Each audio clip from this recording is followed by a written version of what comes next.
Greetings and salutations, viewers and listeners. Welcome to episode 95 of Word Ninjas Live. Yes, I just did have to check the number because I blanked. Good thing I wrote it in the title. Hooray!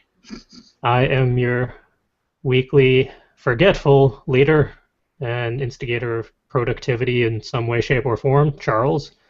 Joining me tonight are Justin, who still lives and is muted. I'm back. Yay. And Calvin. Hello, everyone. And a vacant chair who will eventually be replaced by Will when he gets a moment to come back. Not to be pedantic, but I think he's going to be using the chair. I don't think he will replace the chair. He will become one with the chair. There we go. It is a very comfy chair, to be fair. Yes, we're all gathered here tonight to have a show. And how do we kick off the show? With talkie points, because we actually have two of them this time. One of them was from last week, which we bumped because we got distractimacated by other talkie points. So this week, all of the books. And all of the books. This week we are going to talk about what actually gets you to read, or what gets you to write. What gets you to be creative in general? Mainly, what is your inspiration or motivation to do creative things, or to read creative things, or consume creative content? It is very open-ended, which I hoped was going to help make this talkie point easier, because there's more ways to come at this, but I think I still confused my poor crew, as I do. Well, this one was relatively straightforward for me. It was the second one. Oh. Well, mandatory volunteerism. You get to take this one on first. I have no answer for this one. Damn it. No. But, being creative in general, that's something I've been doing since I exited the womb.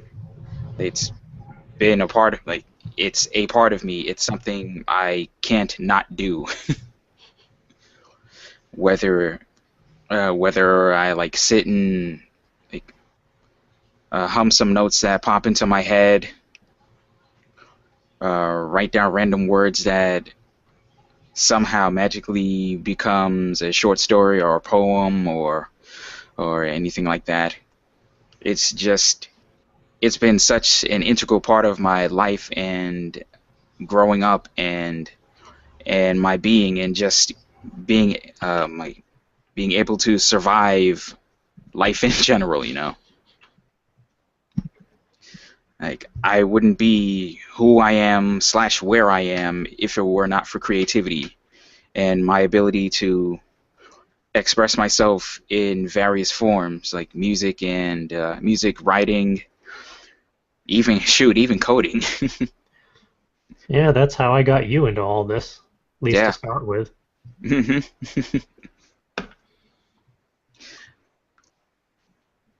So, I wish I had a more complex / longer answer, but that's really the long and short of it. It's who I am. I think you touched upon the other half of what I was going to say, but the part that I wasn't going to say, you just went through.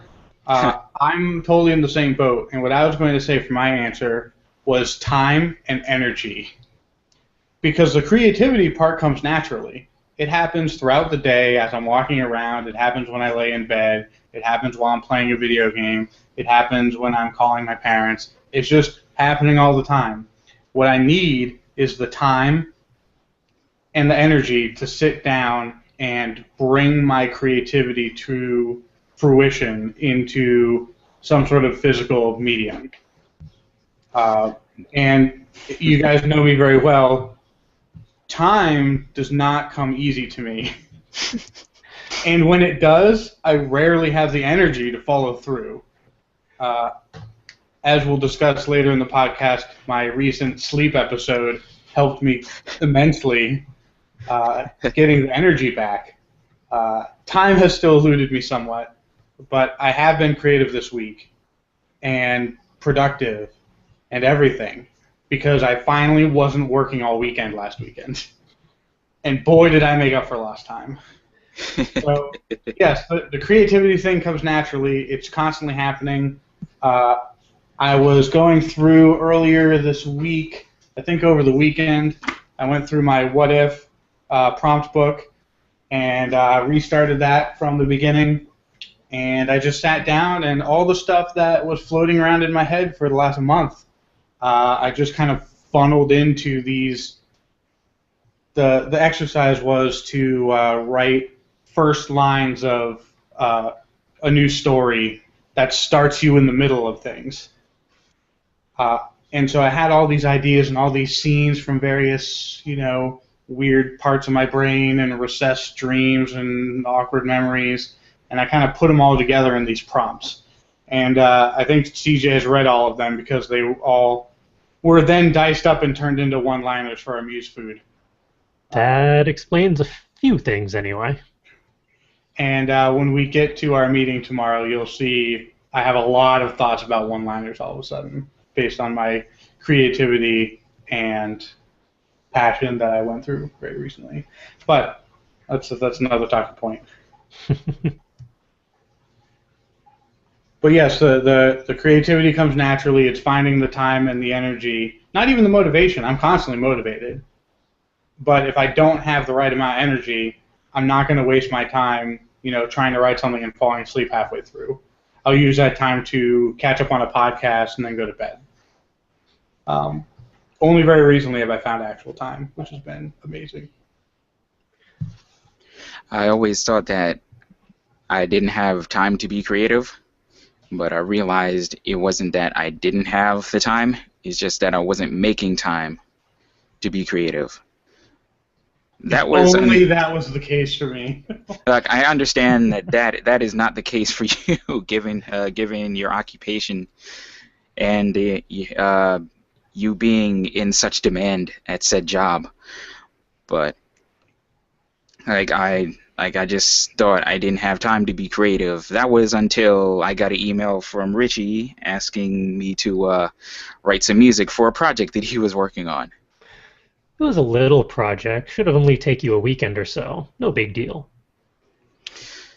1 or 2 bars here and there. Can't be that hard. Oh, he muted himself. Oh no. Did he pull a cord? Technical difficulties abound. Okay, now your software muted.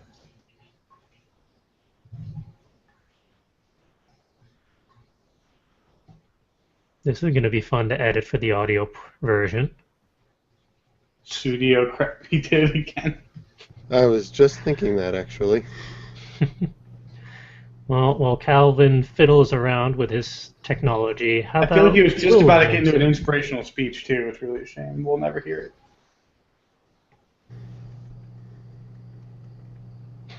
How about Will jumps in the meantime?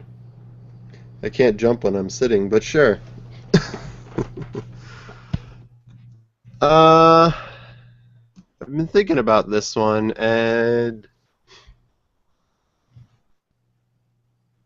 I've actually been thinking about what gets me to write a lot lately. Usually it was just I have an idea in my head and I want to get it out of my head, so I would write it. No, straight ride doesn't motivate me to write. That would be good motivation to probably get very, very distracted from writing. Yeah, the whole write drunk, edit sober is a terrible, terrible lie. Well, the edit sober part is useful, at least.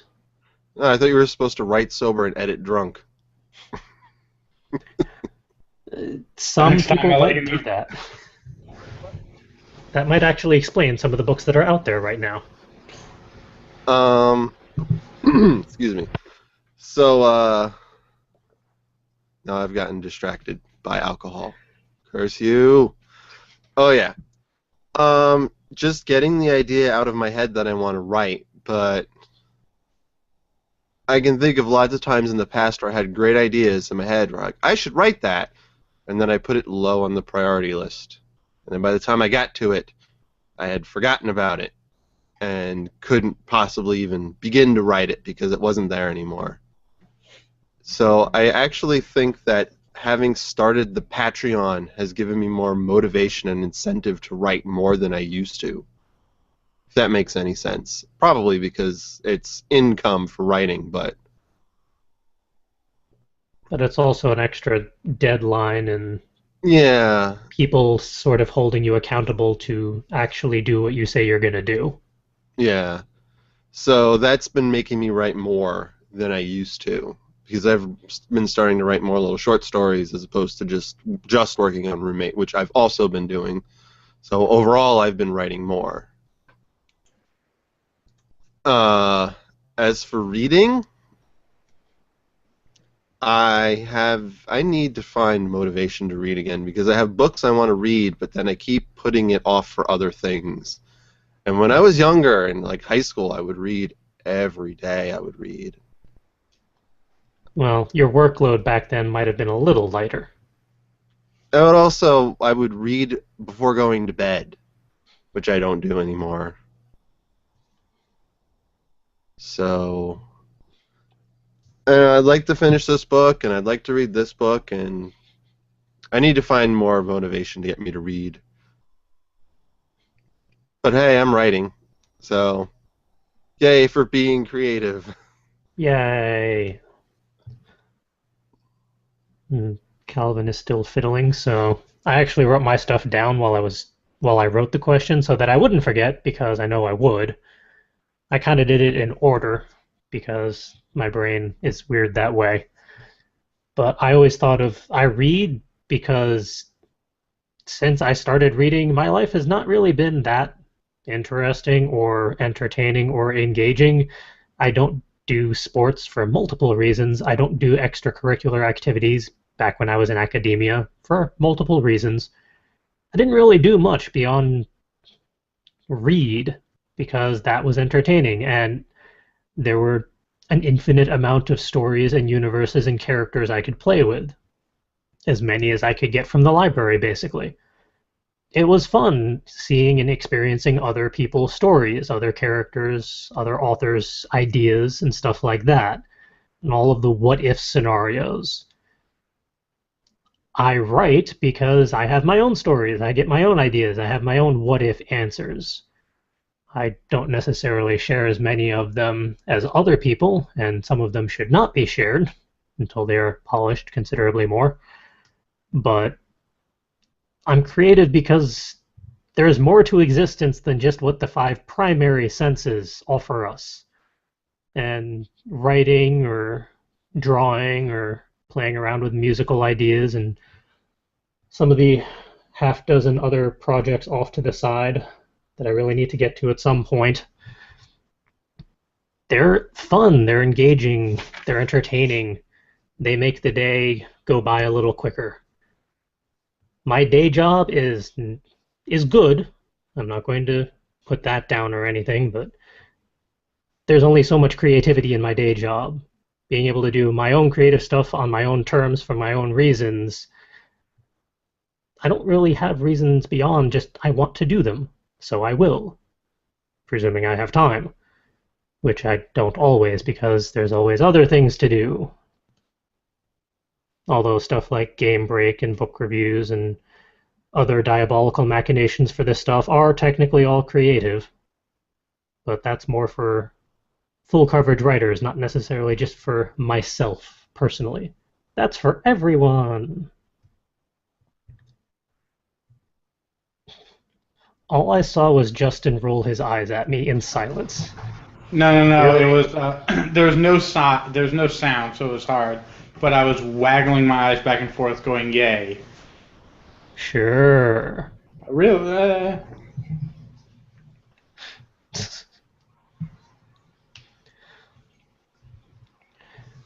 Well, to our viewers and listeners out there, post in the comments, either on iTunes or YouTube, depending on how you're consuming this media.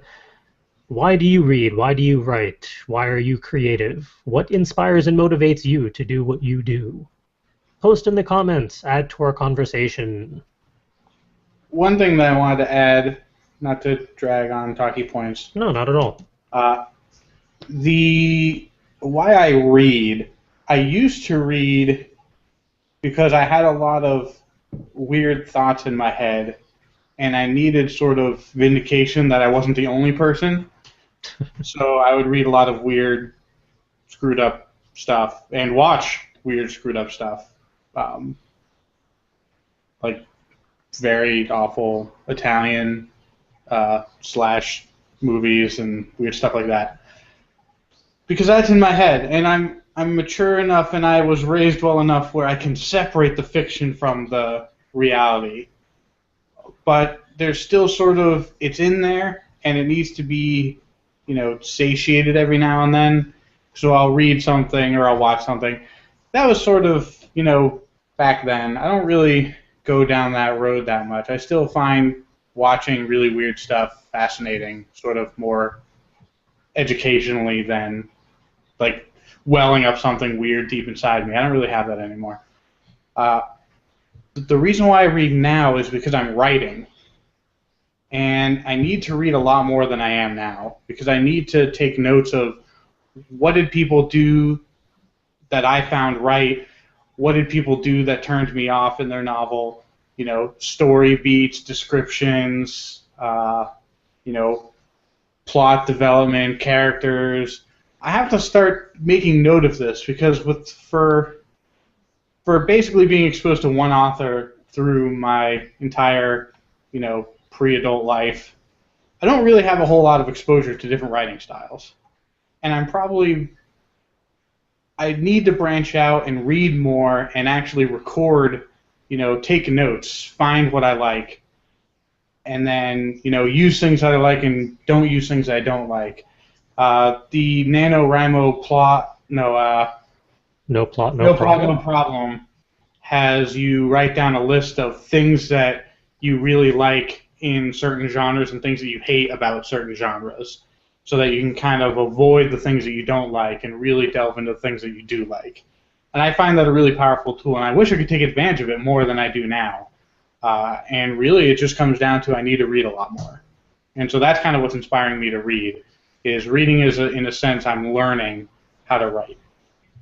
Well, just take some time out of your very quiet schedule and read. Yep. Nice and easy. Just sit back, relax. Yeah, I'm finding myself in a similar situation potentially for the ongoing future where I need to read more of a specific genre and style because I have to be aware of what works and what doesn't because I'm going to be a copy editor slash proofreader for that style. And it's not one format that I normally consume. I mean, I've pretty much gotten the business style down after 8 years of doing that. In creative writing, I've found my own style, and there are many styles that I appreciate, but this one's new. But I like learning. But is it technical writing? No. Okay. I can't help you then. No, it's more manga and graphic novel style, but for particular genres, so I have to read more of that style, which means yay reading and yay reading manga, or manga, because that's always fun, but time. Time is relative in regards to all of my priorities. And potentially Calvin is back. He is no longer software muted. Can you guys hear me? Yes, but you're quiet. How about now? Hey, you're normal again. Or at least as normal as anyone on this show is. Okay, I'm back. All right. What did you do? My recording box said then cut out. And so I had to figure out what was going on with that. Always fun. So I'm just trying to attempt to play catch up as to what you guys are talking about right now. Still on talking point number one. We've Okay. basically covered all of our various bases as to why we read or write or are creative in general. Before you cut out, it seemed like you had a particular thing to say. If you still happen to remember it, by all means. Um, at this point, I don't remember it. Though I do want to touch upon like why I read. Well, I think I've mentioned in previous episodes on more than one occasion, reading was never really something that, well, I can't say never, but going into junior high school, reading began to become like particularly difficult, especially due to the subject matter that I at that point was not mature enough to comprehend, and so like trying to read all these books that I didn't like, this really turned me off from reading. Hey, you're 14. You should read Catch 22 and then write all about all the nuances in it. But I don't have Exactly. any life context to be able to process any of this. I don't care. So it wasn't like honestly, it wasn't really until last year's Book Expo America where I had like any particular inclination to be excited about reading. So now like reading is actually exciting, and it's like really all new territory for me. So I'm still in the honeymoon phase of reading, for lack of a better term. And another thing that's really helped is my little Nexus 7 that makes reading the 8 million ebooks I've amassed over the last 5 years so much easier to read. And I can go through books pretty quickly on it, and I don't know, it's reading is exciting again. So, Yay. and I think at some point it may end up bleeding into my creative mind, and Lord knows what will end up coming out of that melding of worlds. Oh, like Especially, maybe participating in a NaNoWriMo one year? Has more than it's, just a cheerleader and tech guy. it is on my bucket list. Well, then again, to be fair, it's been on my bucket list for like how many years now? A good while at this point. 8-ish? More than that. But like, reading is fun for me again, and it's been one of the things that's really been like cheering me up over the over the past year, given everything that's gone on.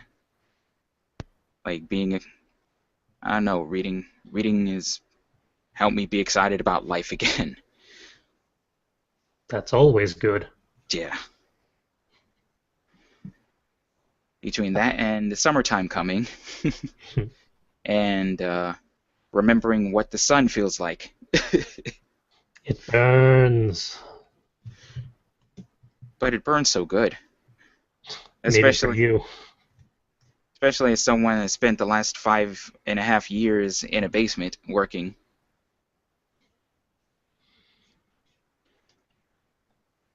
The only reason I'm not pale now is because of the natural melanin in my skin. I don't have that luxury. I just burn. Me and the sun don't get along very well, as much as I wish we did. Mm. The worst part about our burning is that most normal people, after they burn, it turns into a tan. But for us, after we burn, it just turns back into white again. Yeah, that's It's, frustrating. there's no in between.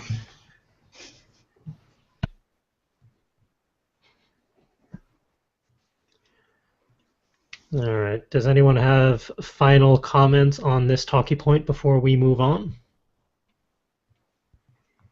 Speak now or save it for the comments. Yeah, we'll leave it for comments and afterthoughts. All right. Onwards to talkie point number 2. If you had the opportunity to learn from anyone, whom would it be and why?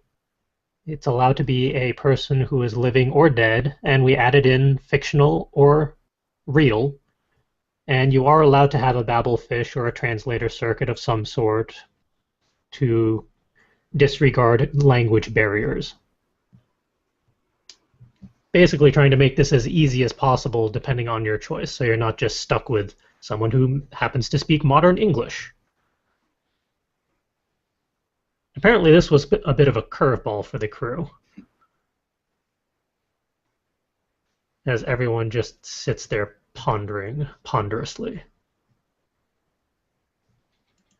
I just don't know if I can commit to a single person because I just love learning. So I It feel doesn't like have to be the only person you'll ever learn from in all of time and space. Just if you ever had the opportunity to learn from someone that you appreciate or admire or would like to learn from, this would be a free pass. You're still welcome to learn from a dozen or 3 dozen other people. but those other people have to be real, alive people. Yeah, This is those my you might have only to work with. chance to talk to. Okay, so everyone is going to think that I'm going to say Stephen King because they've been listening to the podcast for a while. And you would all be wrong because I feel like I've gotten enough out of him by reading every single thing he's ever written. What I would like to get my hands on is a conversation with Tolkien. The Not necessarily about plot because I think that series doesn't really hold up well, at least for my modern needs everything to happen immediately brain. There's a whole lot of wandering around in those novels, especially the first one. But what I would like to talk to him about, and not world building, but history, and history is part of world building, obviously, but bringing the history and the language of something basically not really out of whole cloth. He did borrow from multiple mythologies, but bringing it all together, creating your own language, that in and of itself fascinates me. He was, scholared in linguistics, so that obviously helped. But bringing that all into a living world, it's very easy to, do a world build and then have one of your characters haphazardly mention something that happened in the past. You see a lot of this with some lazier young adult novels where somebody will talk about something that happened 5 years ago, the Great Suffering, or something very vague. But the impact of that history is really only reflected in the present on a global scale. Like, oh, after the Great Suffering, everything was bad. Well, that's not really all that interesting. But a lot of the history and a lot of the stuff in the Tolkien universe that happens in the past reflects subtly sometimes and immensely other times. And it creates a living, breathing world while you're reading. And I find the idea of that extremely fascinating, and I hope I can get to even 1/10 of his ability to bring that world to life. And so that's the person that's the person and the subject I would want to talk about. History is a tricky thing because it happened before your novel even got started, and without jumping into a bunch of lazy flashbacks, it's hard to portray the history without boring the reader to death. And the history stuff is not what bored me to death on the Lord of the Rings trilogy. But that actually kept me going as long as it did. And so I want to bring that to life. And so that's who I would talk to. That would be a fun conversation.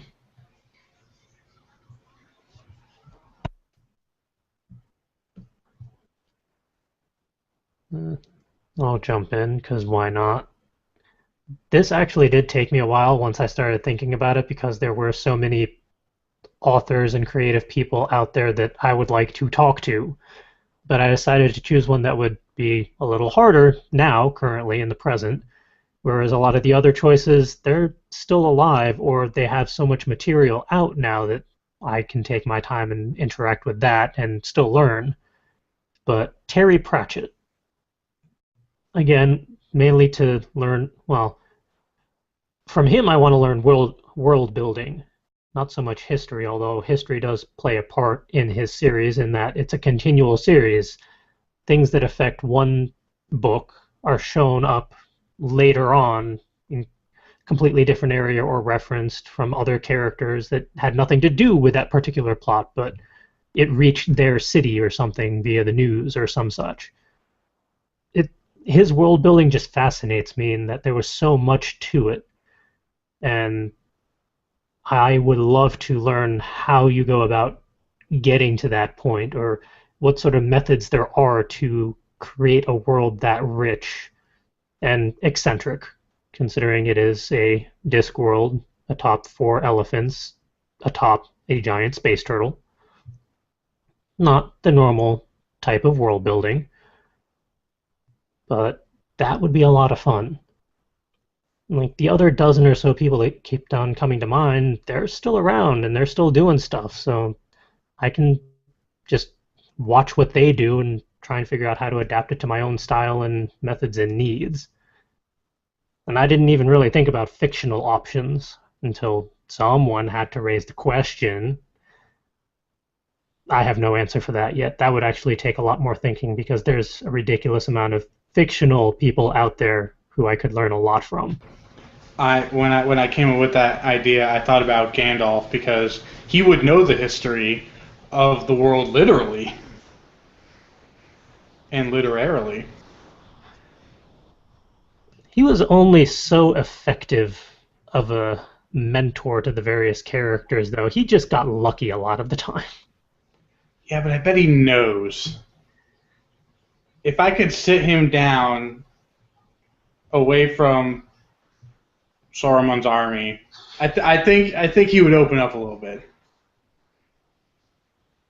I don't know. I'd imagine he'd just talk circles around you, and you'd end up learning nothing, and yet feeling like you've learned a lot. Oh, you mean like college? Yeah.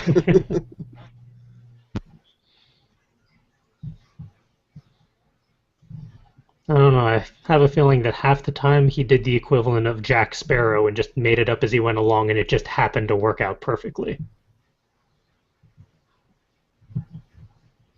More so in the movie adaptations than the books. It's been a good while since I've read the books, so maybe he actually would have shown more forethought and planning. Maybe. And I'm not even going to touch the Silmarillion because, no, I've tried so many times. Just no. Unless they make a movie adaptation of that. If they do like a half dozen movie series of just the Silmarillion, that I'll go see. Because there is so much in that. You're muted. Unmuted the whole time when I had the fan going. That's embarrassing. I apologize for the background noise. How about like an HBO miniseries where they could take certain stories and each episode would be like an hour long? That would be acceptable. Because then you could also toss in the various unfinished tales. Right. Yeah, Tolkien wrote a lot in that universe. Ooh, or you could do something like Fantasia. How so? So I'm picturing like the birth of the world, that whole story would really lend itself to some Fantasia animation. The birth of Middle-earth, Fantasia style, that would be interesting considering all the shit that goes down. I can picture the orchestral soundtrack now. What happens when, I forget Sauron's original name, when he basically has a tantrum and breaks the two sun towers and sets fire to the world? I believe there's a section of Fantasia where they do pretty much that. There's some fire and brimstone going on, and everyone remembers Mickey Mouse and his broom, but people forget about all the other crazy shit that went down in Fantasia. The fire one, I think that was the Phoenix part. I think there were dinosaurs in one of them. There was a lot. That would be something worth rewatching because so much of it is forgotten. It's not even nostalgia glasses. It's I forgot a lot of Fantasia.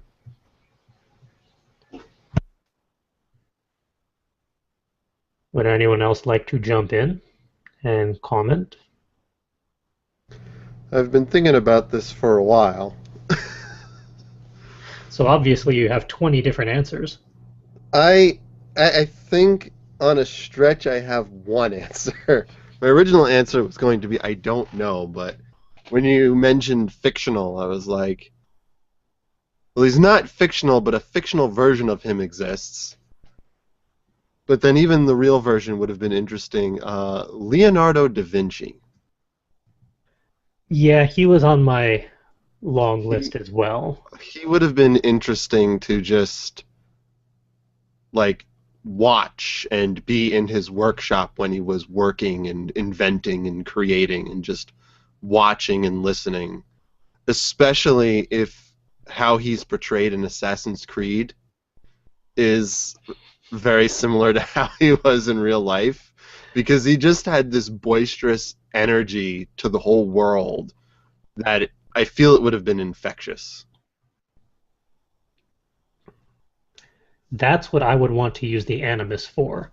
Not to be an assassin and go around killing people and jumping off of ledges. I'd want to see all the creative people in history and see what they did and how they did it. Too bad you can only do that if your ancestor actually met that person. We'll figure something out. Or if your ancestor was that person. Are we getting into some like 6 degrees of separation type deal now? Maybe. Yeah, sort of. That's pretty All much right. exactly how the Animus in Assassin's Creed works. Well, just get Kevin Bacon in the damn machine, and then via 6 degrees of separation, we'll get everything we need.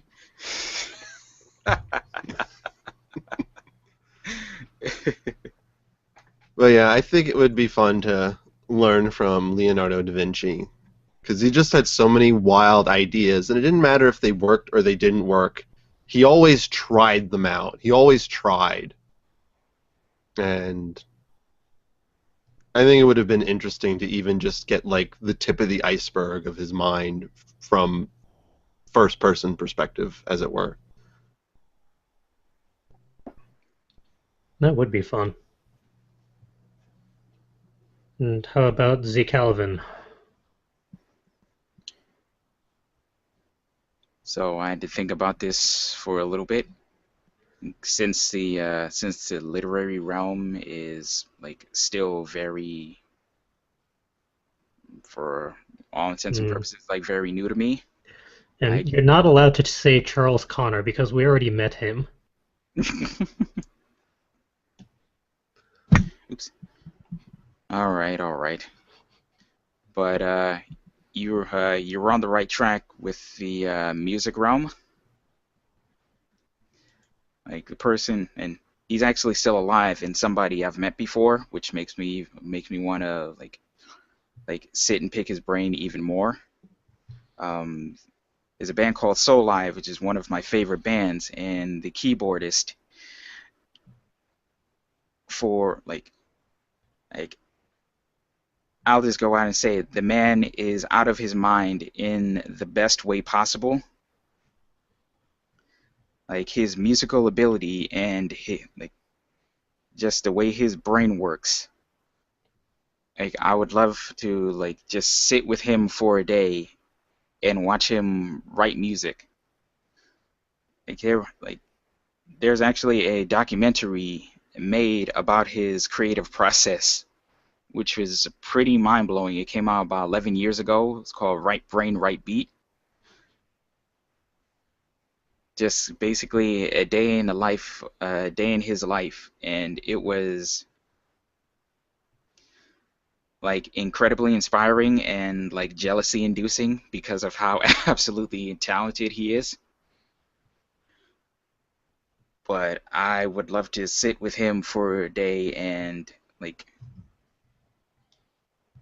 learn everything I can from him. The person who is like basically a close second, and I had to think about this. I needed a songwriter, somebody with a way with words.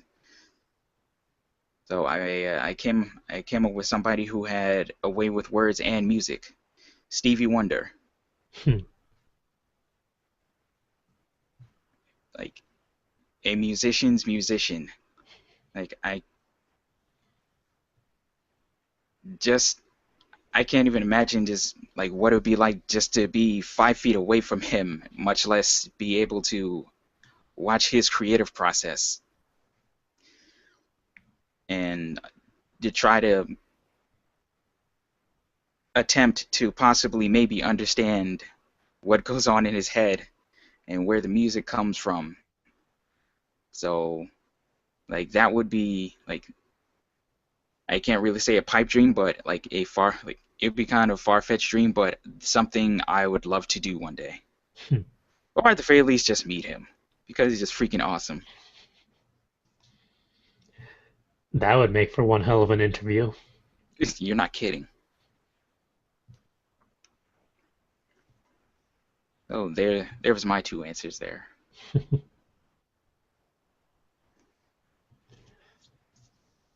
Yeah, there are a lot of creative people out there that would be fun to learn from. Too many. Way too many. Thankfully, at least some of them out there shared their ideas of how they go about doing their creative processes or how they get ideas or what works for them. So we can at least read books or see memoirs and biographies and stuff like that of how they did or how they do what they do. It's not all complete mysteries. Sometimes. And of course, to our viewers and listeners, post your answers in the respective comments, iTunes, YouTube, and whatnot. Continue the conversations. All right. In the meantime, onward to the highlights reel. 1, 2, 3, 4, 5, 6, 7.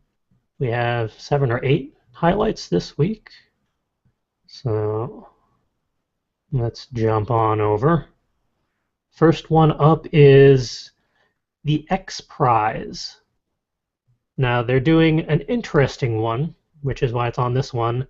They're doing a challenge to help promote and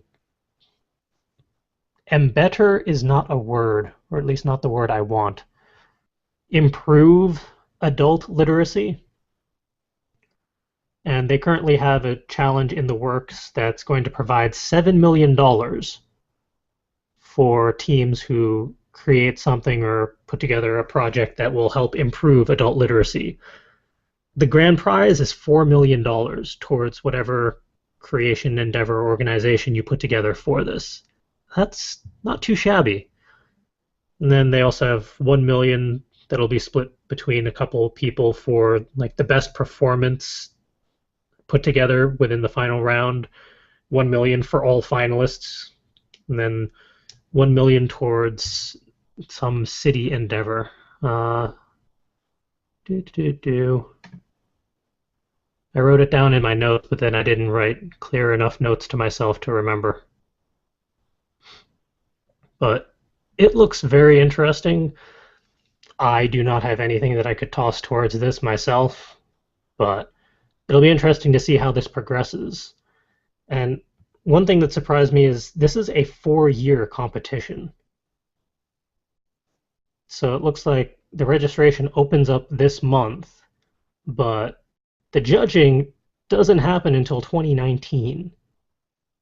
So this is a long-term commitment. they're really going all out, and they mean business for this. So it'll be interesting to see this 4-year process and see just what teams put together in regards to helping raise adult literacy, because there are plenty of adults out there who do not read or, for various reasons, cannot read at an adult level. So I look forward to see what they do to help alleviate this. Just the idea alone sounds very promising. Yeah.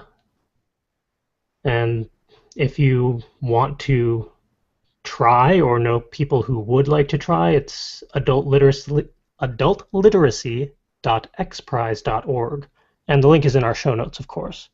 But they have the overview, guidelines, schedule, all that good stuff. And once the teams are chosen, you'll be able to track them and see all the various things that go on. So that's going to be pretty cool. And who knows, maybe in 4 years we'll be able to comment on it in a future episode of the podcast and see just where they went and what happened.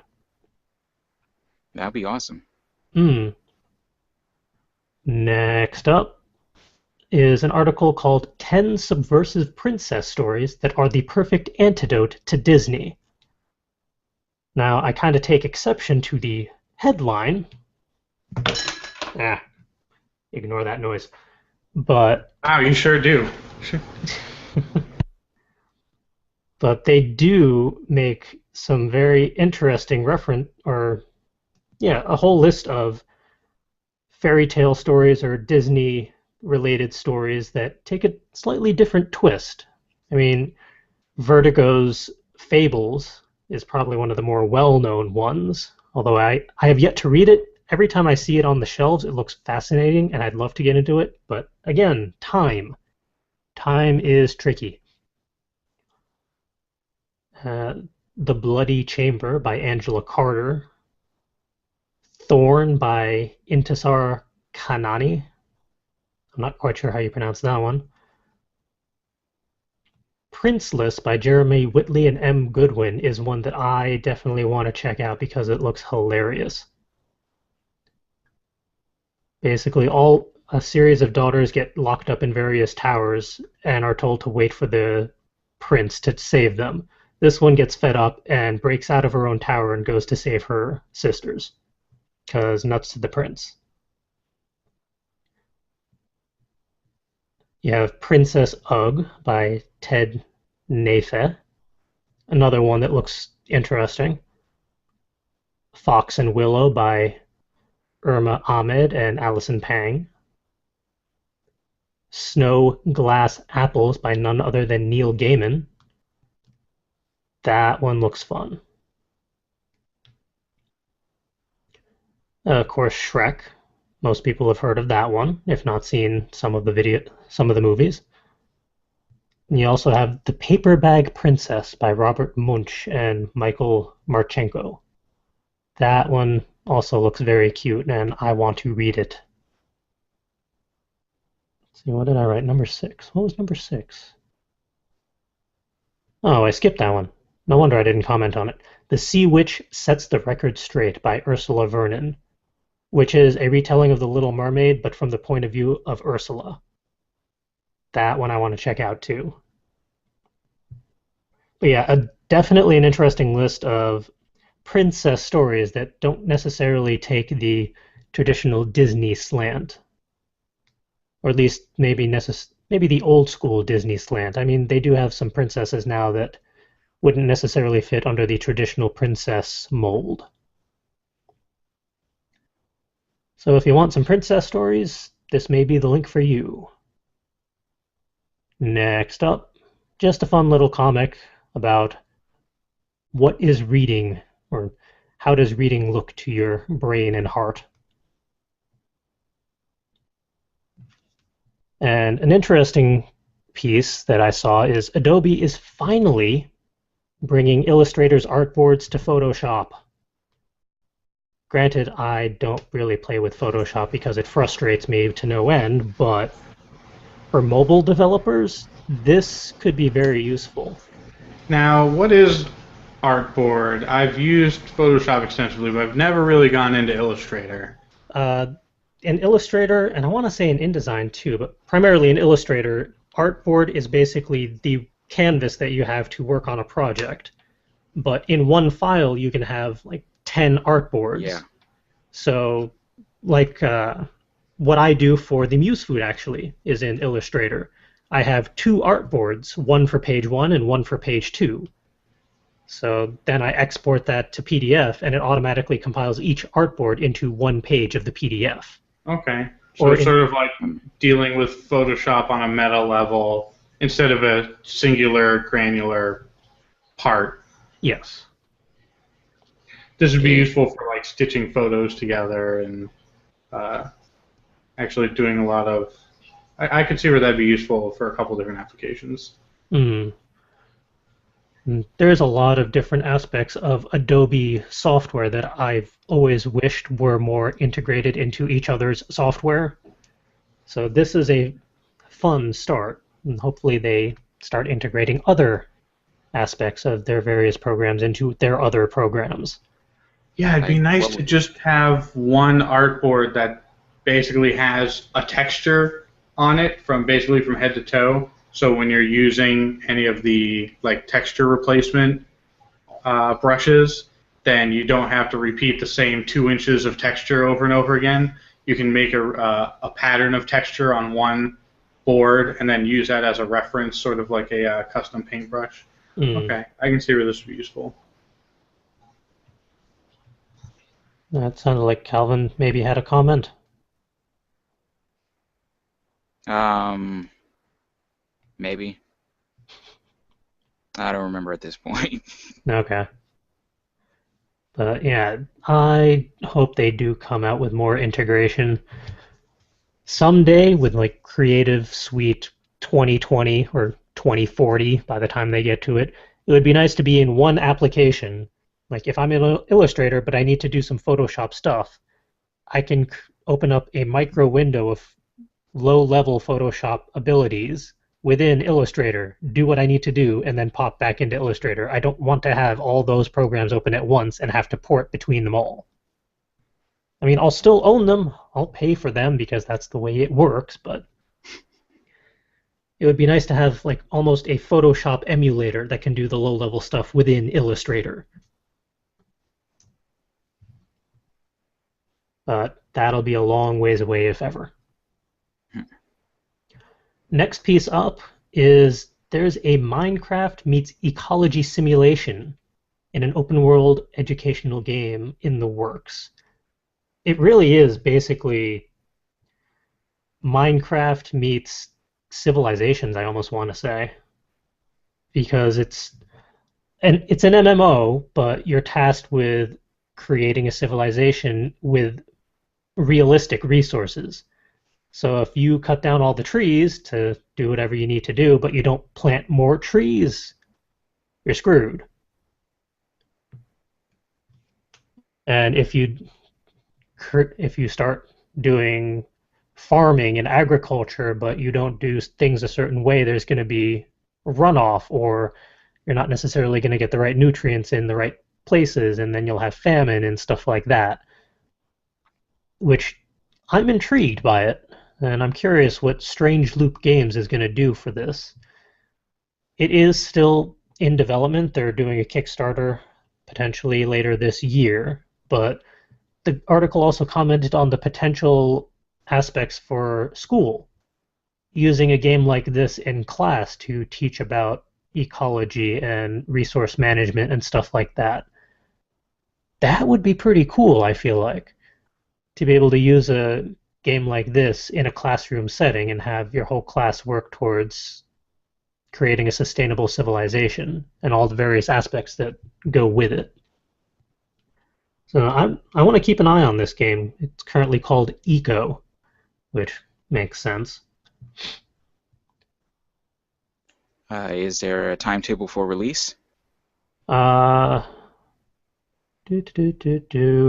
I don't think so yet because they had a $900,000 grant to develop the game, and there's a Kickstarter expected later this year.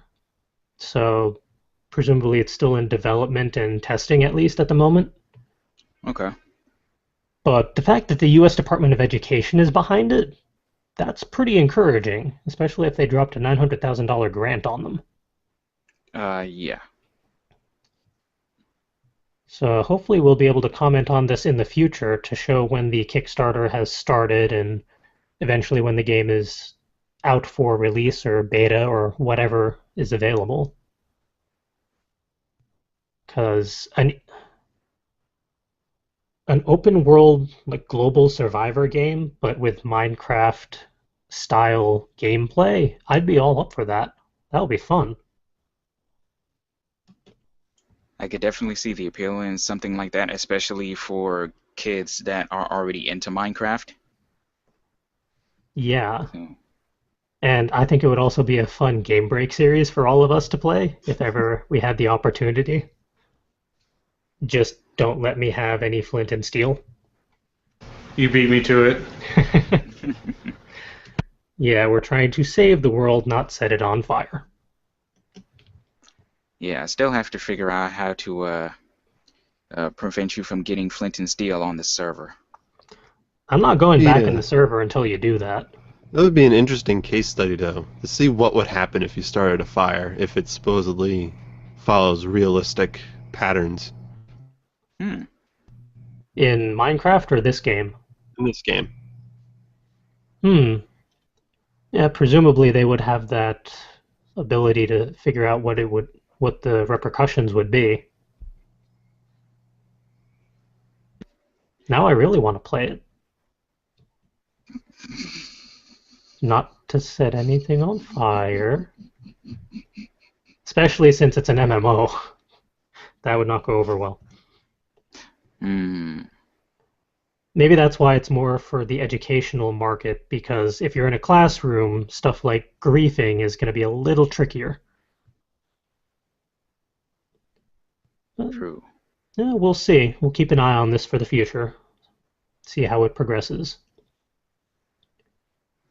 Next up, I'm actually going to just power through all the other stuff before we get to books. There's an interesting video explaining how parchment is made from animal skin. I just think it's interesting how parchment was originally made from animal skin and what the process for that was. I will never do that, and I'll never really be in a situation where I would use parchment anyway, but if you're interested in such things, the video is in the link in the show notes. And not a video, but just a very interesting GIF. But someone put together a GIF of basically a quick process of how a comic panel is created, from the original sketch to the inking to the coloring, the shading, and all that. I just thought it was interesting to see the whole process in 6 or 7 little steps. Kind of gives you a bit of perspective on the whole thing.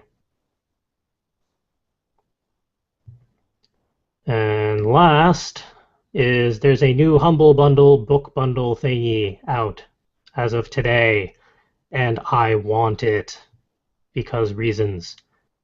This one is the Jim Henson Comics bundle. I didn't even know there were Jim Henson comics. And some of them are actual novels. But for this bundle... Right, that's actually what turned me on to this when you showed me this. At first I was looking at, some weird Fraggle Rock Yeah. comic, 1 and 2. That seems not that what I want. And I'm like, oh, the novelization of Dark Crystal and The Storyteller and Labyrinth. Yeah. And, oh, wow, there's a lot of interesting stuff in here. Yeah. I mean, at first I saw Jim Henson's The Dark Crystal, Creation Myths, Volume 1 and 2. Like, I'm bad in that I have never actually seen The Dark Crystal. For whatever reason. I don't know why I've never gotten around to it, but I've only heard good, scary things about it. So the creation myths behind it would be fascinating to read, especially as a graphic novel. Then you got Fraggle Rock Classics, Volume 1 and 2, Fraggle Rock, Volume 1 and 2, and Fraggle Rock Journey to the Everspring, Issues 1 through 4. I never really got into Fraggle Rock as a kid, but it's cool that they have a graphic novel, various graphic novel series for that. My nostalgia glasses aren't so strong for those personally, but if you're a fan of Fraggle Rock, I'm sure these will be right up your alley. Then there was Jim Henson's The Dark Crystal, the novelization, that I want to read because I I want to read that and then I want to see the movie because I have fun comparing the books versus the movies, see how each adaptation occurred and what the differences were. Those you can pay whatever you want for, pay $1, you get all those. If you bump it up to the average price, which is currently $8.10, and the average price gyrates depending on what people are donating, you get Jim Henson's The Musical Monsters of Turkey Hollow, which looks very cute and entertaining. You also have Jim Henson's The Storyteller, Volume 1, and The Storyteller, Witches 1 through 4, which are 4 standalone little not flash fictions, but more novella lengths. You also have The Storyteller, the novelization, and Labyrinth, the novelization. So currently, if you pay $8.10, you get the novelization of The Dark Crystal, Labyrinth, and The Storyteller, plus all of the others. That's pretty freaking awesome. And I kind of want to do that just for all of those. If you pay $2 above whatever the average price is, currently $10.10, you get Jim Henson's Tale of Sand, which is apparently a novelization of a concept that was never actually previously put together in any other format. It's a feature-length screenplay written by Jim Henson and his partner Jerry Jewell that was unproduced. So this is something that has never really been shown before. So for currently $10.10, you could get that too. That's not too shabby. So what would that be? 1, 2, 3, 4, 5, 6, 11, 12, 13, 14. 20 books, basically, including all the various issues. 20 books for $10.10. That seems like a pretty good deal, considering all of the Jim Henson that you get out of it. Well worth the investment, I say. And those are all the highlights for this week. As always, all the links are in the show notes if you want to check them out. And up next, productivity and inspiration. How has everyone fared this past week? As for myself, I was not overly busy last week until after the weekend. So basically, the past 2 days I made up for it. I have created a significant Muse food buffer, which some of it may be for naught, depending on some of my ideas that I have as of today. But I'm going to play with those before I make a definitive call on how productive all that was or worthless. I've also prioritized my reading list, which is useful since I have way too many books to read now, thanks to Book Expo and BookCon. And as of last night, I finished Welcome to Night Vale, the novel. And How was it? Oh my god, it was so much fun. I did my book review recording of it just before the podcast. Nice. It was basically just me saying, buy this book when it comes out. And, that is what I did last week. I did a full book purge, and I brought basically 150 paperbacks to used bookstores just to get them out of the house and so other people could read them, because I'm not. So that was productive. And now I don't actually have space for more books. I have just enough space for the books that I have, especially in my to-be-read pile. I'm not really allowed to add to that to-be-read pile until I whittle it down considerably. That is correct. At least power through the Book Expo stuff, and then we'll see where things go from there. Because there's a lot of giant books in there that are just short story compilations that'll take me a while. Might do some 2 or 3 books at once reading style. We'll see. And how has Will fared since last week? Let's see. I finished off that one little short story I was working on and got it posted to Patreon. So, hooray for that. Yay. Yay for being creative. Now to write more things. As usual, all of the audio editing ever. Yay. Especially with the 15th coming up, so now I'm going to have to audio that, because that's... When is the 15th? Monday. And then Word Ninja stuff's always due on Tuesday, so... More audio editing for me. Yay! Excuse me. And on the less than productive side, but perhaps inspirational, I picked up Fallout 3 and Fallout New Vegas because Steam was like, hey, let's take these games and make them 50% off. And I was like, take my money. I thought those were actually 75% off at the time. Or were they only 50? It was 50 for Fallout 3 and Fallout New Vegas. The whole Fallout franchise was on sale for various amounts. Yeah, I think I missed out on all of those sales. I think it was the Might of Magic franchise that was 75% off that I saw. Maybe that's what I'm thinking of. Maybe. Yeah, the Fallout sale was just over the weekend. I caught it at the last minute. I was recording the last episode of BioShock. I did that too. I finished BioShock. Yay! The finale went up yesterday. Yep.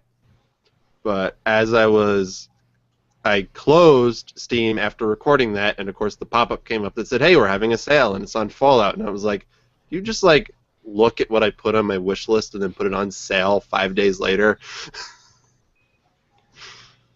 So now I have that, and I'm trying not to get distracted by it. But it is inspirational. It's interesting. Very interesting world. Which one are you in at the moment? Fallout 3. Okay. It's just interesting to have a world that takes place in the future with the 1950s aesthetic. What did you think of the character creation at the beginning? I really liked it. I had heard about it before. There's a YouTube channel I follow called Outside Xbox that does lists, and they actually recently did a list of the top however many tutorial levels they would replay again, and Fallout 3's was on there. But I liked it. It was interesting because it wasn't just a tutorial level, it was actual story. And the little baby book to set up your stats was kind of cute. And it all goes downhill from there. Pretty much, yeah. I'm kind of mad I didn't hear about this sale because Fallout 3 was on my wish list. Oh well. I'm sure it'll go on sale again at some point. Especially with Fallout 4 coming out. They'll probably put it on sale a lot. I was really tempted to pre-order that one.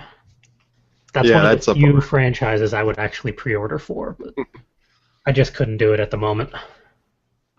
Well, the annual Steam Summer Sweet Jesus Everything's on Sale is happening, begins tomorrow, so... Oh, good lord. Exactly. My thoughts exactly. I've successfully avoided it for 2 years running now.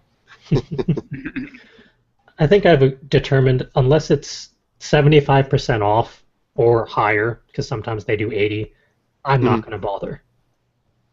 Because I just have so many games that are already on my to-be-played list. I'm on a personal game-buying ban, unless it's 75 to 80% off, because then, okay, yes, fine. Even then, I'm not going to do it because I know I'm not going to get to them. And on the off chance I do want to get to them, guess what? They're going to be on sale again. The next summer. But what if they're not? They will be. That's how Steam makes money. But yeah, that's my list of productivity inspiration. Well, technically now, for the Steam games, you can purchase them try them for 2 hours or less within 14 days and then return it. Right, but I don't get to the games that I already bought for like a year and a half, so Well, that wouldn't really work for me. That's what you have to do. Purchase it when it's on sale, test it out at least, see if it would be something that you'd properly be interested in, and if not, then you can return it and, hey, no hard feelings. And then you'd know, so you wouldn't have to purchase it in a future sale.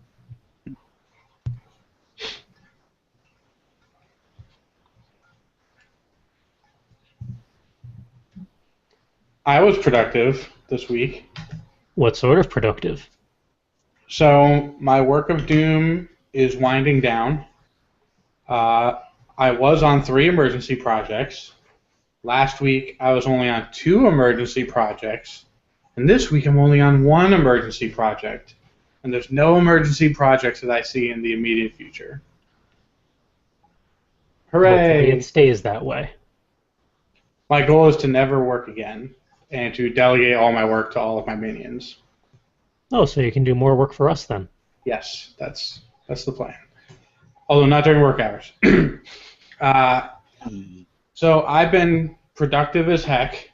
That's not what the show notes say, but that's what I'll say now.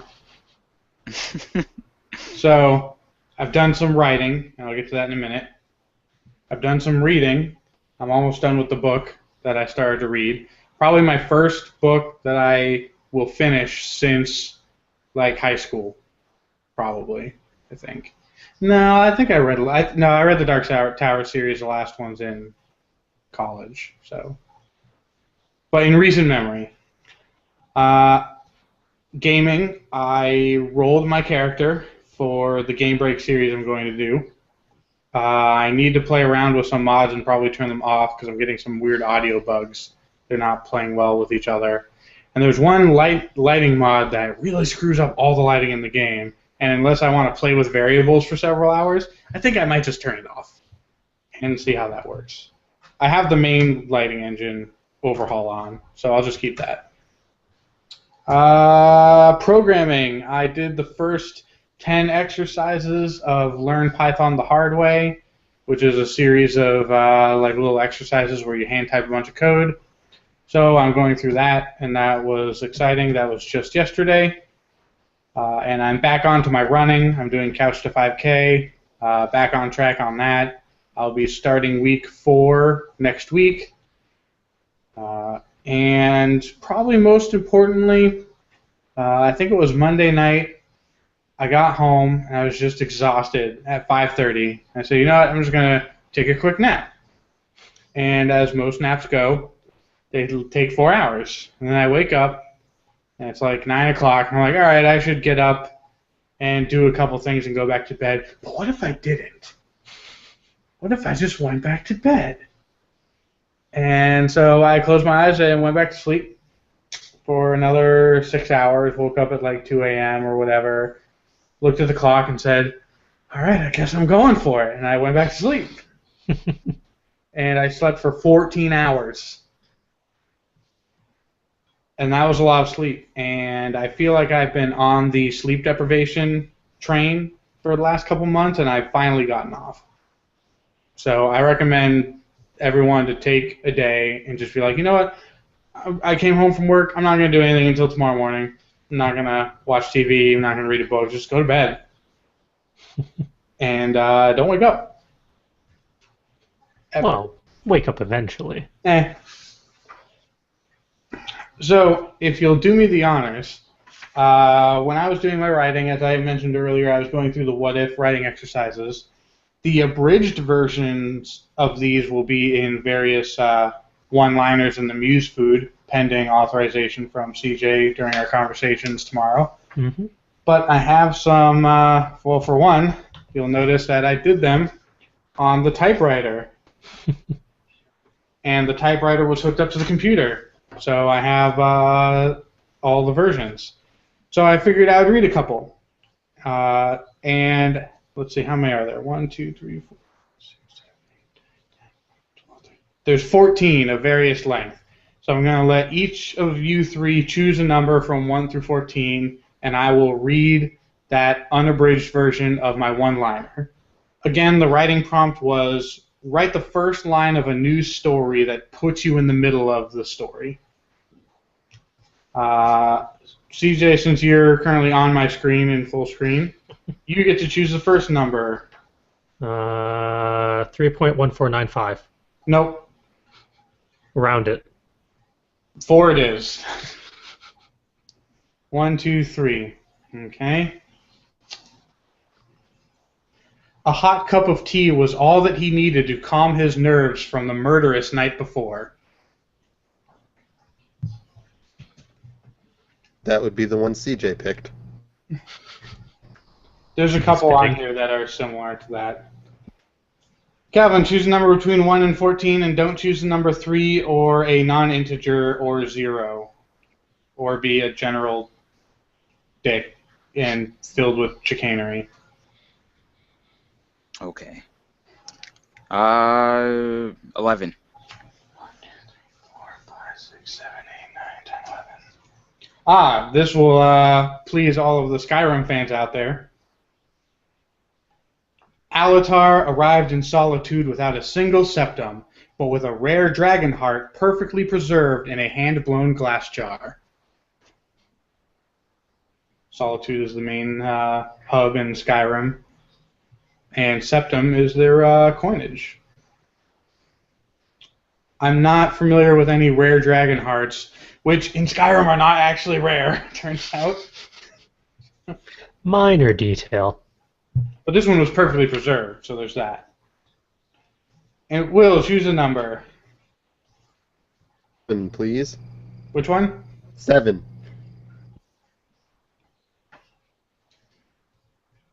The movie ended with no standing ovation, not even as much as a single clap.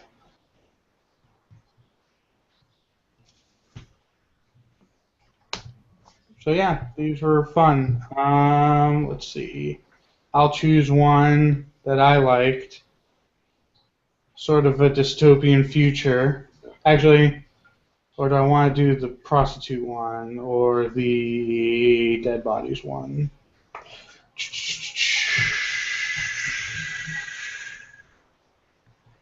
The generational spaceship, whose construction would not be finished in any currently living person's lifetime, loomed ominously and totally in the background as the morning commuter train lurched by, once again skipping Sean's stop. Aww.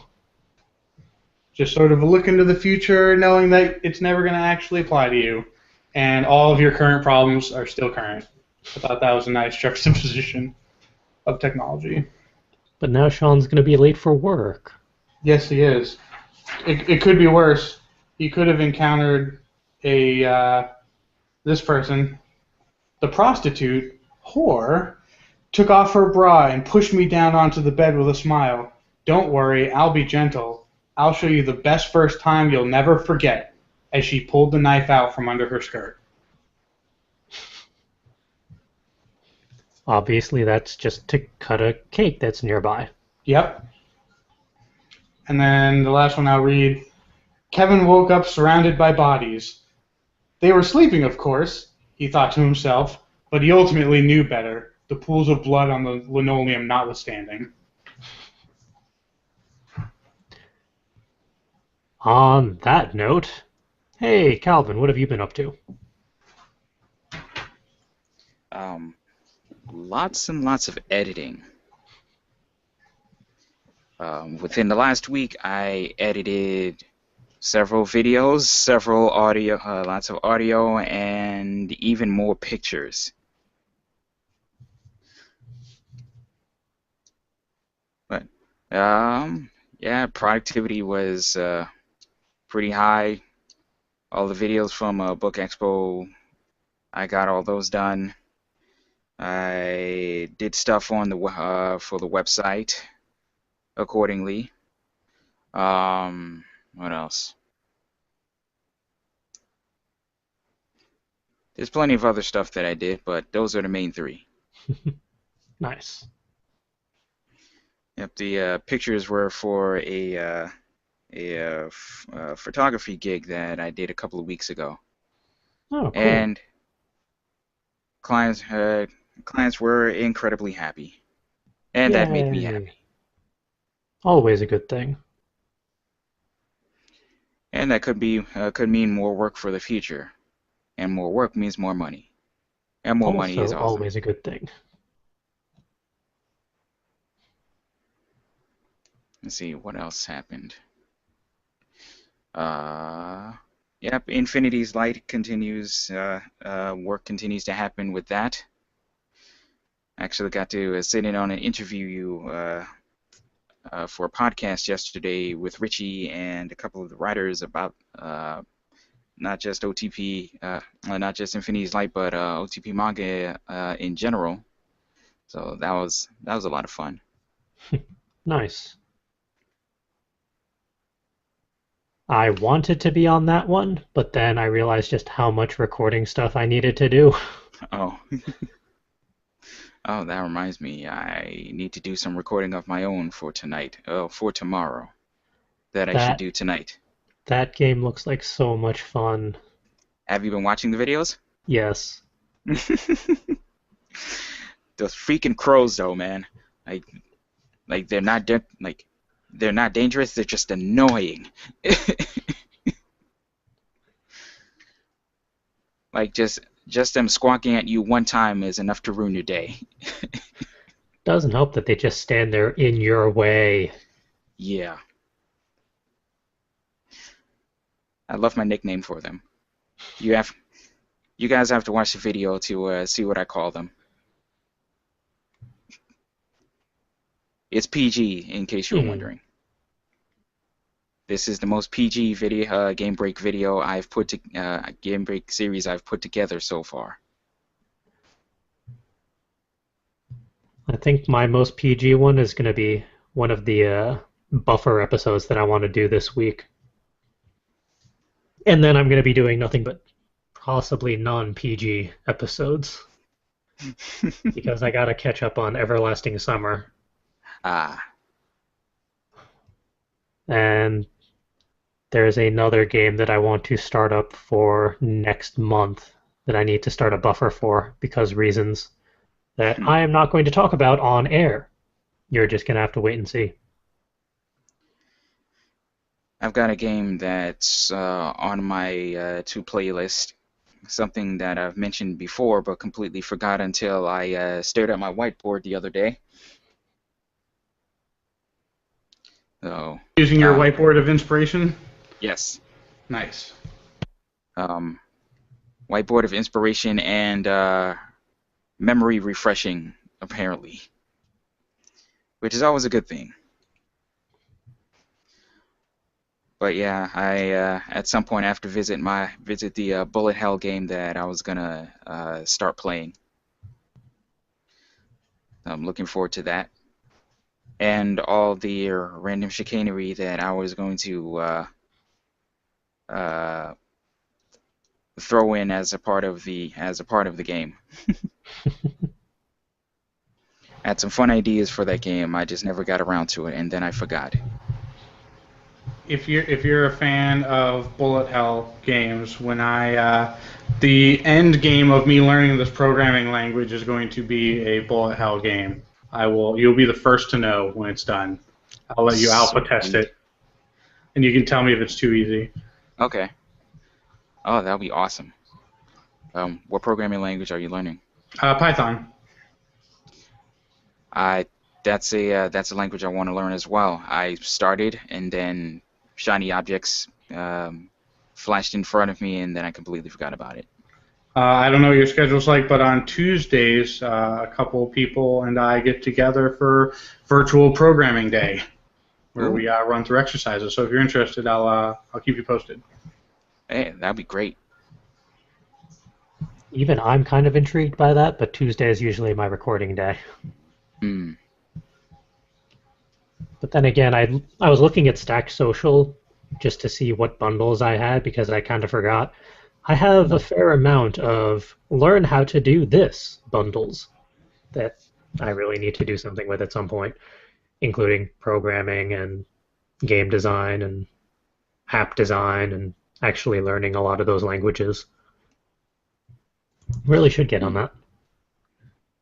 Yep, I should probably look through my Stack Social list as well. Ooh boy.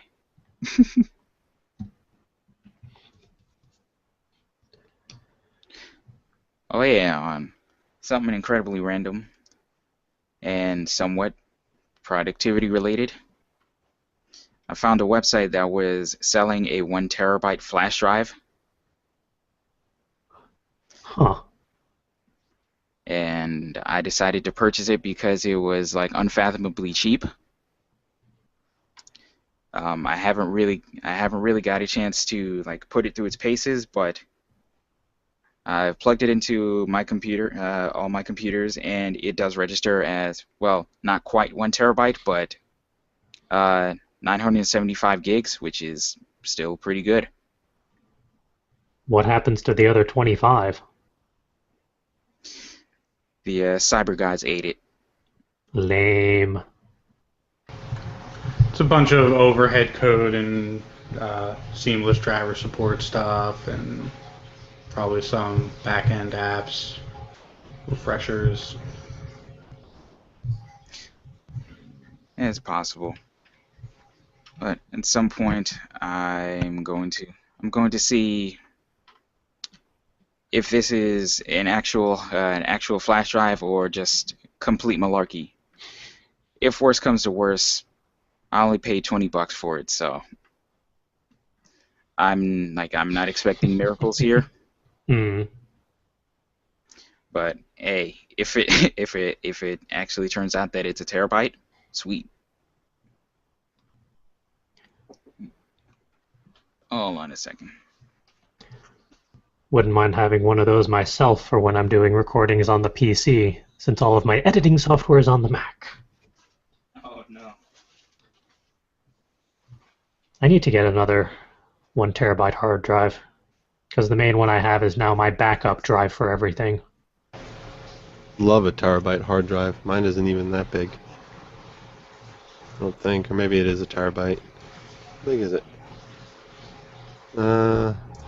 Okay, yeah, a terabyte. It just doesn't have a terabyte of space left on it.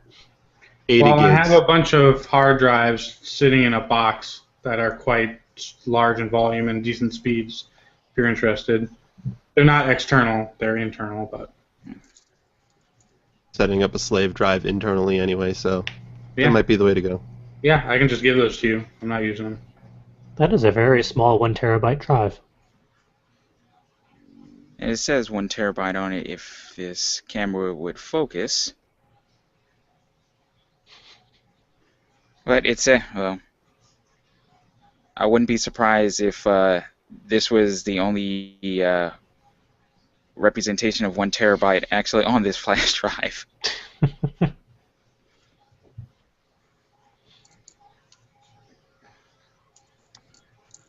I keep my 2 tiny flash drives on my Richard from Looking for Group chain that I actually got from Ryan Sommer himself, but after giving him a peace offering of 4 Red Bulls.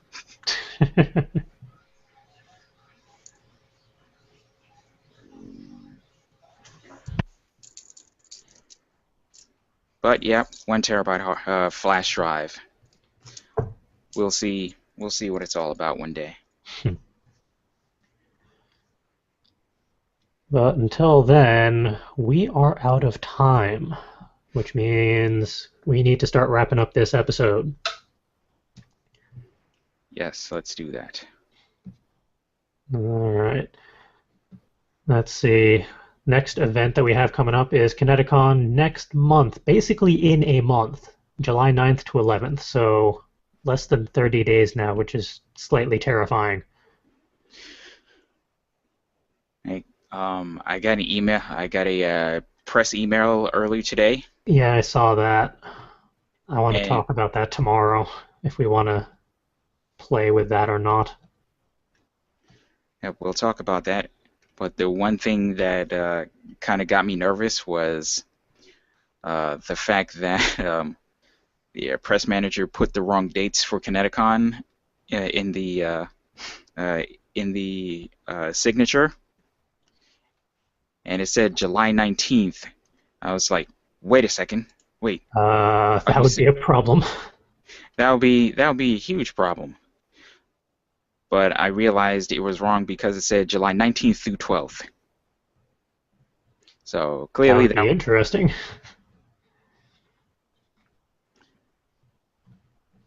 be able to go to a convention and warp the fabric of time while we're at it.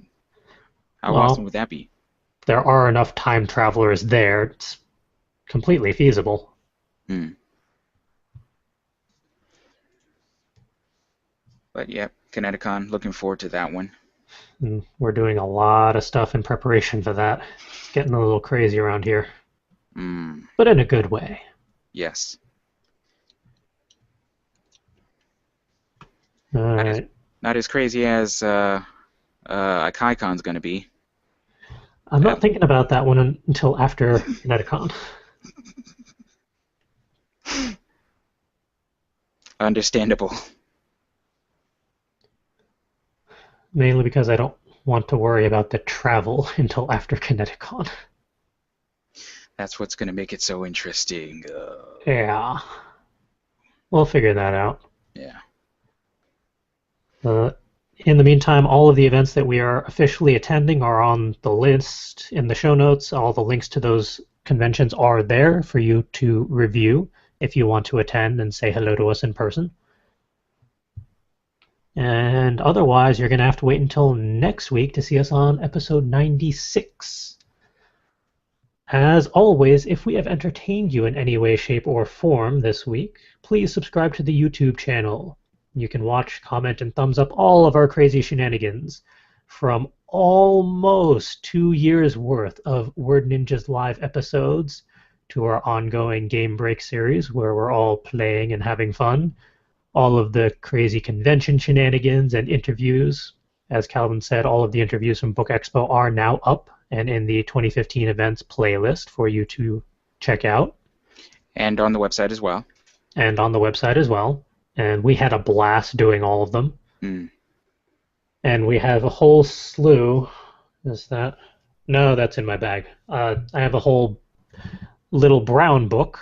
It's not black, of contacts that we need to get in touch with for future interviews, hopefully on the show, if not for NSFWN. So look forward to that. If you want to talk to us via social media, you can track us down on Twitter at FCWordNinja, and we track the hashtag WordNinjas. You can also follow us on Tumblr, fcwordninja.tumblr.com, and Facebook, facebook.com/fullcoveragewriters. And if you want to help fund all of our crazy endeavors and shenanigans and plots for global domination, go check out the Etsy store, etsy.com/shop/fullcoveragewriters. Go purchase some shiny baubles, because all of those designs are comparatively limited. Whenever we either update the design or create new ones, some of them are archived, so grab stuff while you can. And as always, all of the show notes and links to stuff is over on fcwriters.com under the Word Ninjas podcast page. Go check it out. See all the stuff that we talk about. If you want to track me down, good luck. I have been everywhere lately, and it's just getting worse. Best bet is my Tumblr, fancypantswolf.tumblr.com. Everywhere else is really just a crapshoot. But all the links are on the About Us page if you want to try another method, but good luck. And where can people track down Will? You can usually find me on my Tumblr page at darkhom.tumblr.com. That's spelled DARKHOM.tumblr.com. It can be not safe for work, though, but it's tagged appropriately. You can also find information on my roommate's a stripper at myroommatesastripper.com and support me at patreon.com/darkhom. And where can people find Justin? So I was productive on stuff for you guys, but not stuff for my own stuff. So I'm not going to pimp anything today. This weekend's not looking great, but during the week I should be able to get more stuff done now that work has lightened up a bit. I may actually be able to come home during evenings and do some stuff. You have 2 weeks so that you can pimp stuff out on episode 97, our 2-year anniversary. Everything will be up and running by then in some capacity. If not, then we'll have to wait till episode 100, Fair which will enough. give you 3 more weeks. But by then, Then hopefully, you kick me off the podcast.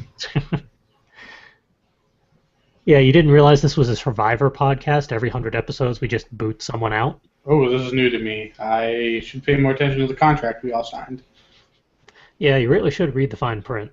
I mean, it wasn't even that fine. It was pretty bold. I still didn't bother reading it. Yeah.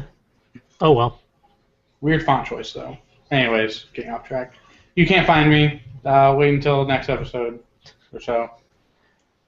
And can people track down Calvin at all? I can be tracked down on Instagram. I've been archiving my travels and exploits on Instagram. You can find me at CCWII. You can also catch me on SoundCloud, where I posted one of the tracks off of the upcoming Infinity's Light OST called Prepare for Anything. You can find that at soundcloud.com/soundsbycalvin. How did I not know this? I probably don't get notifications from SoundCloud. That's probably why. Should have got the notifications from the Infinity's Light pages. And me, possibly, too. If they posted it on Facebook, then yes, I would have gotten the notification, but I've kind of been skimming those at the moment. Yeah. I'm really trying to set my schedule up for the next 2 months, figuring out priorities and what to do each week. So I've been missing out on stuff. Facebook's not a terribly high priority in general. But we still do keep an eye on it. I get all the notifications for our page, so I keep an eye on that. Okay. And with that, thank you for joining us for episode 95 of Word Ninjas Live. Tune in next week for episode 96. Who knows what we'll get up to then. But in the meantime, have a good night, everyone. Well, mandatory volunteerism. You get to take this one on first. I have no answer for this one. Damn it. But being creative in general, that's something I've been doing since I exited the womb. It's been a part of it's a part of me. It's something I can't not do. whether I sit and hum some notes that pop into my head, write down random words that somehow magically becomes a short story or a poem or anything like that. It's been such an integral part of my life and growing up and my being, and just being being able to survive life in general, I wouldn't be who I am / where I am if it were not for creativity and my ability to express myself in various forms, like music and music writing, even coding. Yeah, that's how I got you into all this, at least to start with.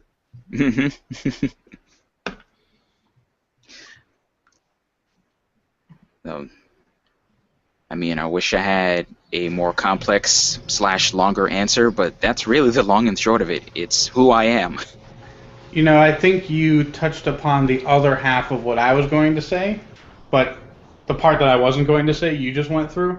I'm totally in the same boat, and what I was going to say for my answer was time and energy. Because the creativity part comes naturally. It happens throughout the day as I'm walking around. It happens when I lay in bed. It happens while I'm playing a video game.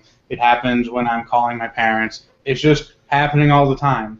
What I need is the time and the energy to sit down and bring my creativity to fruition into some sort of physical medium.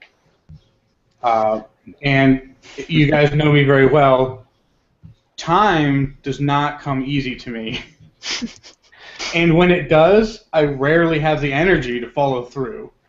As we'll discuss later in the podcast, my recent sleep episode helped me immensely getting the energy back. Time has still eluded me somewhat, but I have been creative this week and productive and everything because I finally wasn't working all weekend last weekend. And boy, did I make up for lost time. So, yes, the creativity thing comes naturally. It's constantly happening. I was going through earlier this week, I think over the weekend, I went through my What If prompt book and restarted that from the beginning. And I just sat down and all the stuff that was floating around in my head for the last month, I just kind of funneled into these. The exercise was to write first lines of a new story that starts you in the middle of things. And so I had all these ideas and all these scenes from various, weird parts of my brain and recessed dreams and awkward memories, and I kind of put them all together in these prompts. And I think CJ has read all of them because they all were then diced up and turned into one-liners for our Muse food. That explains a few things, anyway. And when we get to our meeting tomorrow, you'll see I have a lot of thoughts about one-liners all of a sudden, based on my creativity and passion, and we'll never hear it.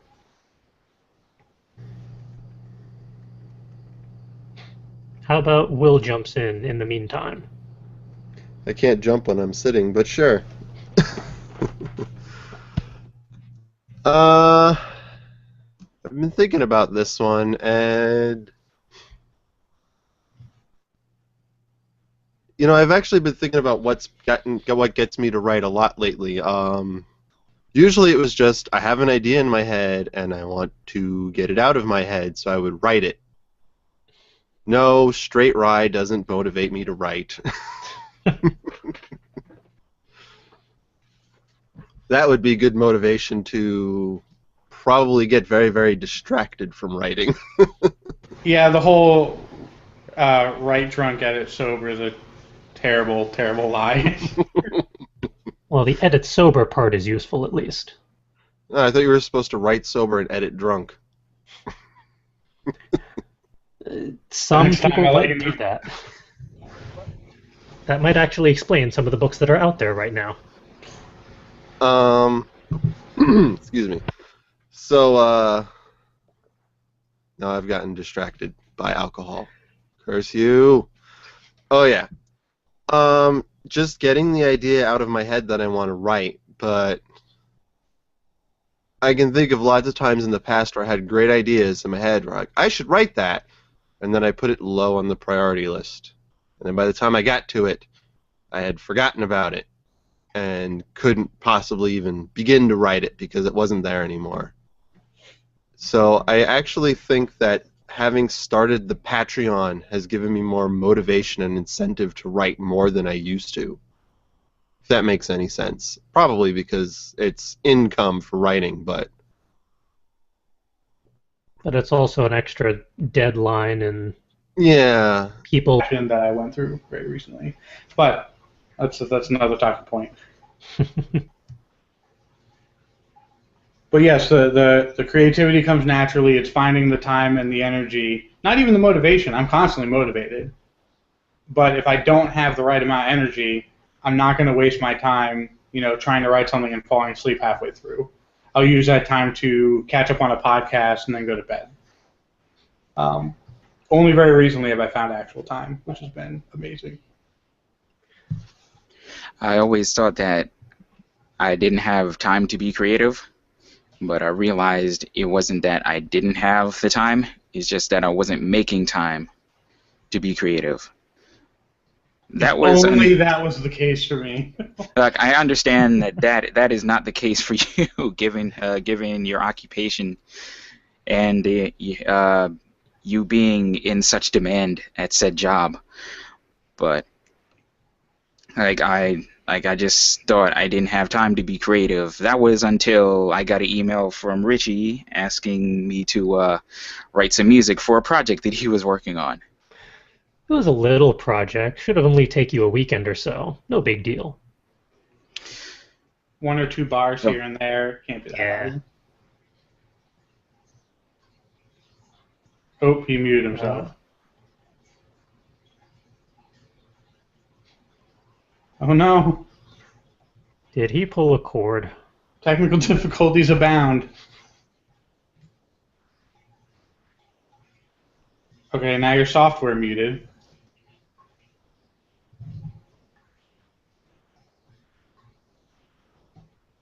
This is going to be fun to edit for the audio version. Studio crap. He did it again. I was just thinking that, actually. Well, while Calvin fiddles around with his technology, how I feel like about he was just Will about to get into an mention- inspirational speech too. It's really Greetings and salutations, viewers and listeners. Welcome to episode 95 of Word Ninjas Live. Yes, I just did have to check the number because I blanked. Good thing I wrote it in the title. hooray! I am your weekly forgetful leader and instigator of productivity in some way, shape, or form, Charles. Joining me tonight are Justin, who still lives and is muted. back. Yay! And Calvin. Hello, everyone. And a vacant chair who will eventually be replaced by Will when he gets a moment to come back. Not to be pedantic, but I think he's going to be using the chair. I don't think he will replace the chair. He I mean, will he's not become just one with gonna- the chair. There we go. It is a very comfy chair, to be fair.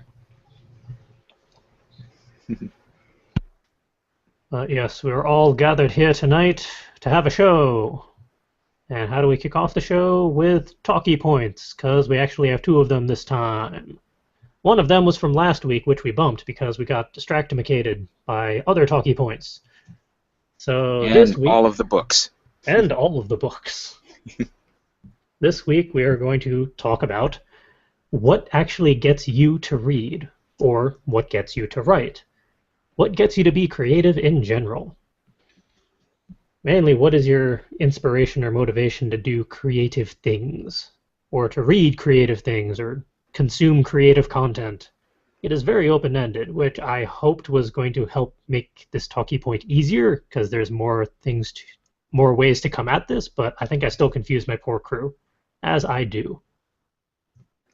Well, this one was relatively straightforward for me. Is the second one. Oh.